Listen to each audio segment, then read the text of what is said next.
Look, I'm here wiggling. Belly, and they are comfortable. Luke here with catsandcarp.com, and I'm catching, cleaning, and cooking eels. Oh!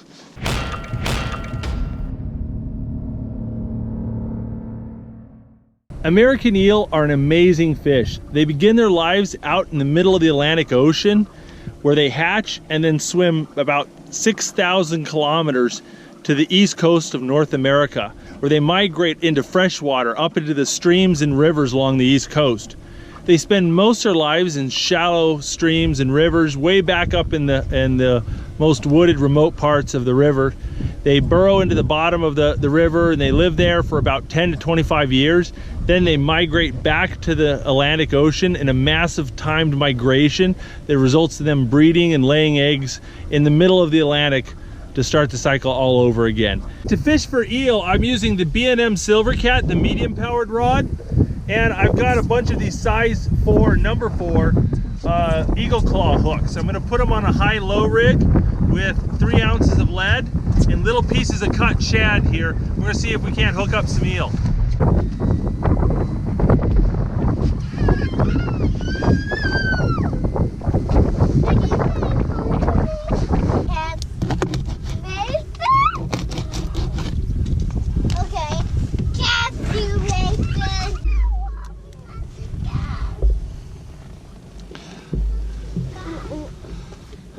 Now, consistently catching eels is hard. Using traps is one of the best ways to do it, but that's not legal here in Virginia without a commercial fishing license. You can catch them on worms, chicken liver, minnows, a lot of different things, but it's hard to consistently target eels. I tend to find them mostly in the fall when they're congregating and heading out in their migration. But one of the best ways to target eels is when I'm catfishing. I'll be out fishing for catfish with big 6/0, 8/0 circles hooks and chunks of fresh shad, and the eels love that stuff, but their mouths are too small to get hooked on one of these big 6/0, 8/0 hooks.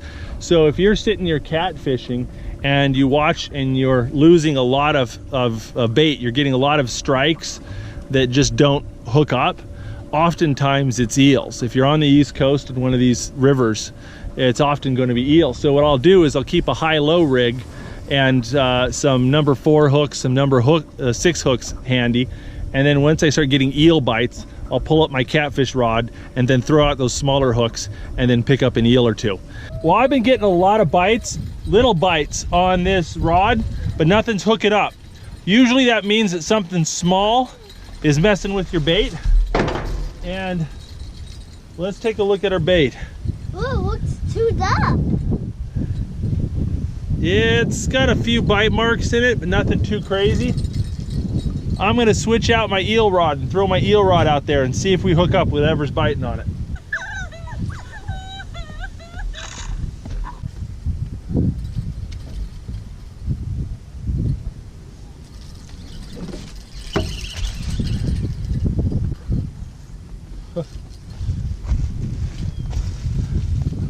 Look at that.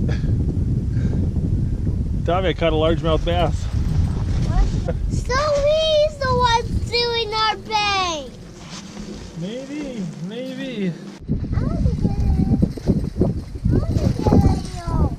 I don't know, I think this is an eel. Get the net. Get the net. Oh. Wow, I never seen it. We got him. What? That's an eel. He's slippery. He's slippery like an eel. Whoa! Wow. And he's going to pull it on the bottom. Oh, he is difficult. Hold on. But I know what bear. Ah! Did he bite you? He just bit my thumb, yep. Didn't hurt too bad though. Whoa. Did I cut it? Careful, let's put him in the live well. Oh, Here we go. There's water there. Those eels are so hard to get off the hook. they tend to kind of swallow it, and then holding them, well, they're slippery as an eel, frankly, and they just twist and twist. But good pair of pliers helps. Eels could bite you, then sting you. Oh, really? Yeah. Eels are one of my favorite fish to eat.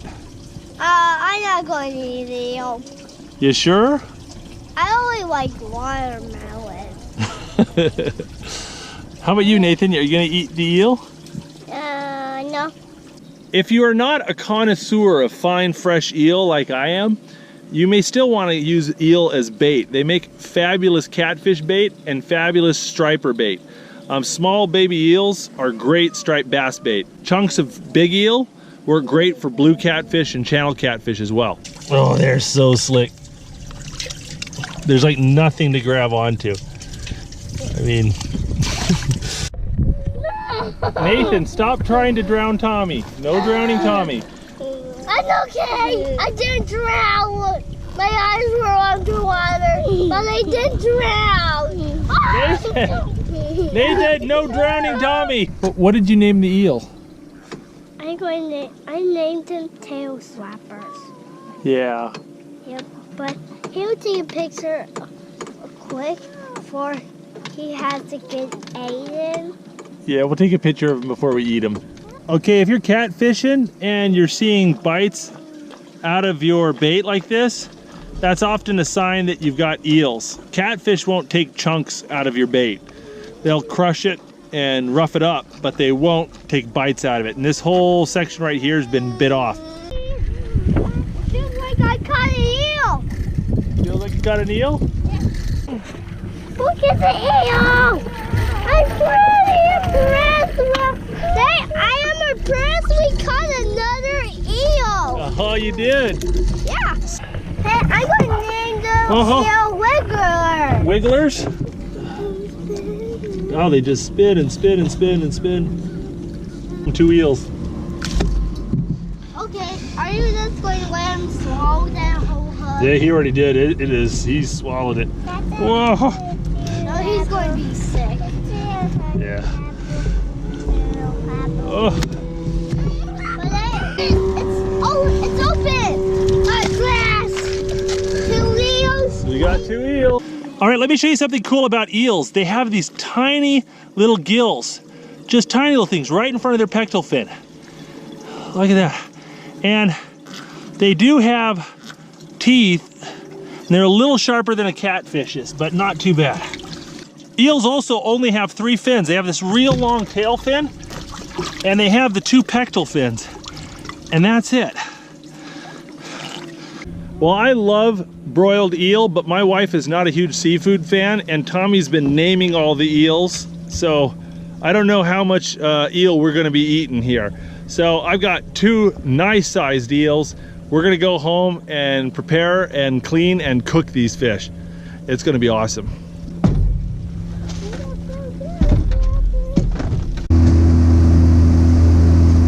Ethan, you're getting all wet, buddy. Here, watch out, guys. Come on. I want to die. You guys are nuts. My boys can't go an entire trip without getting wet. And Mom wonders why you guys always come home so wet. We're eating eel tonight. Oh boy. A couple interesting things about eels is they are extremely hardy. They can live a very long time in an unaerated live well. I brought them home in my live well and then just dumped them in this cooler full of well water, and they did just fine. I think these eels could have lasted a day or 2 like this. So I left them in the cooler and went out to the store and picked up some supplies. So I got some unagi sauce, which is a Japanese sauce for making unagi don, and some pickled daikon. And these are a couple ingredients here for one of my favorite dishes, a Japanese dish called unagi don. This bad boy is 31.5 inches long.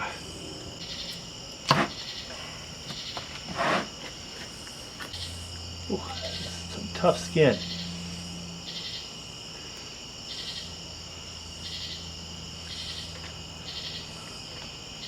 Oh, wow. Holy mackerel. Now I know why they make eel skin wallets. That stuff is tough. There we go.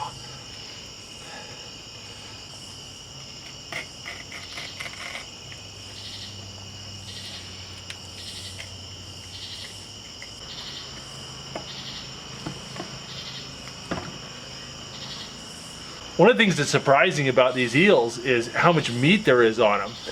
You know, this is all the guts and there's the head. Everything else is edible. There's very little bones in here. I mean, this is a lot of meat. This is a big fish.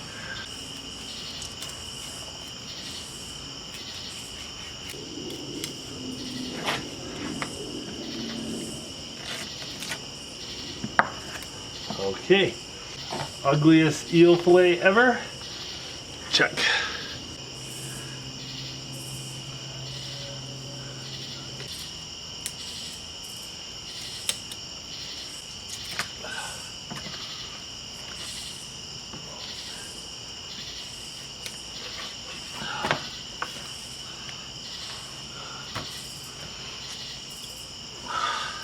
Well, that's an ugly fillet, but that is a beautiful piece of meat.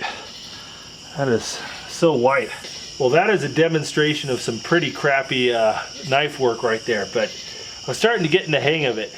A lot of meat, despite my lack of skill. This is a lot of meat off of those eels.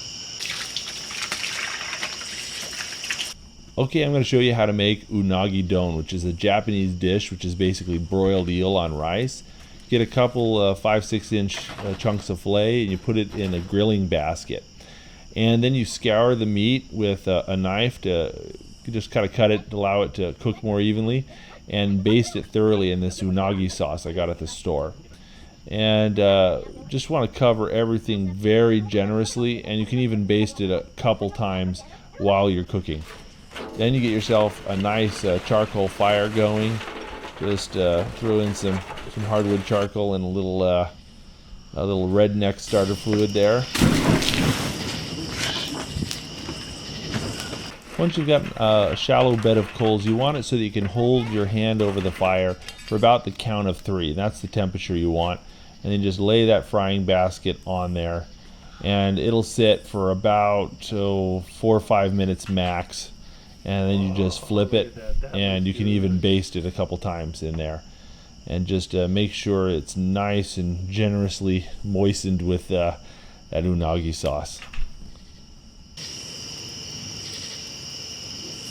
Oh, that's gorgeous. Ooh, just starting to blacken on the edges.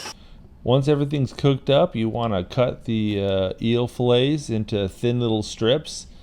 And then you're going to cut up some very finely cut cabbage and slice up some pickled daikon and assemble it all in a bowl.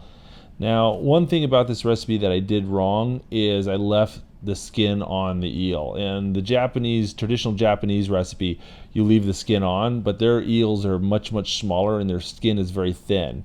With these eels, the skin is really thick and it's a little too chewy. So if I had to do this over again, I would take the skins off when I was filleting the fish. Well, there you go, unagi don. Now, the Japanese would have made this so much prettier and so much better. But I'm not Japanese. I'm just some dirty Alaskan who appreciates Japanese food. So I don't do it the dish justice, but man, it smells delicious. Well, Tommy, did you have fun fishing today? Yep, and I had fun tasting one of my friends. Oh, yeah, they were good friends, but they are tasty friends. So this eel is really good, but there's a couple things I did wrong. First off, these are much larger eels than the ones in Japan, so the skin is much thicker and tougher. And so if you're going to make unagi don or cook eel with American eels, take the skin off, because I ended up having to spit out all the skins because unlike the Japanese eels, you can't eat them. And the meat is firmer than the eels you get in Japan. but it has less of a muddy flavor to it. It's a very clean tasting white meat. So this is really good.